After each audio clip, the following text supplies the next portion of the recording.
മലയാള സിനിമയിൽ വലിയ കോളിളക്കം സൃഷ്ടിച്ച കസബ വിവാദത്തെക്കുറിച്ചും അതിനുശേഷം താൻ നേരിട്ട കടുത്ത സൈബർ ആക്രമണത്തെക്കുറിച്ചും വെളിപ്പെടുത്തി നടി പാർവതി തിരുവോത്ത്. മമ്മൂട്ടി ചിത്രത്തിലെ സ്ത്രീവിരുദ്ധതയെ വിമർശിച്ചതിന് പിന്നാലെ നേരിടേണ്ടി വന്നത് വധഭീഷണി ഉൾപ്പെടെയുള്ള കാര്യങ്ങളാണെന്നും ഒരു കാലഘട്ടം തന്റെ മാനസികാരോഗ്യം തകർന്നുവെന്നും പാർവതി തുറന്നു പറയുന്നു.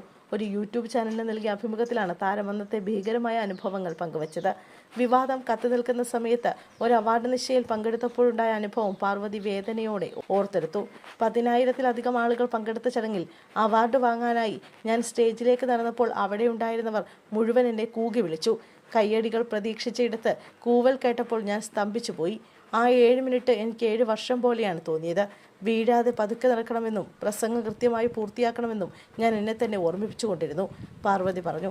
പുറത്തിറങ്ങാൻ പോലും ഭയപ്പെട്ട ആ നാളുകളിൽ സൈബർ ആക്രമണം എല്ലാ പരിധികളും ലംഘിച്ചിരുന്നുവെന്നും താരം കൂട്ടിച്ചേർത്തു.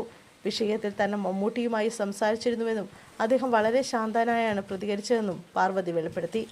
ജനങ്ങളെ ശാന്തരാക്കാൻ ഒരു പ്രസ്താവന നടത്തണമെന്ന് ഞാൻ അദ്ദേഹത്തോട് ആവശ്യപ്പെട്ടിരുന്നു. എന്നാൽ ഏറെ വൈകിയാണ് അദ്ദേഹത്തിന്റെ ഭാഗത്തുനിന്നും പ്രതികരണമുണ്ടായത്. അപ്പോഴേക്കും കാര്യങ്ങൾ കൈവിട്ടു പോയിരുന്നു, പാർവതി പറഞ്ഞു.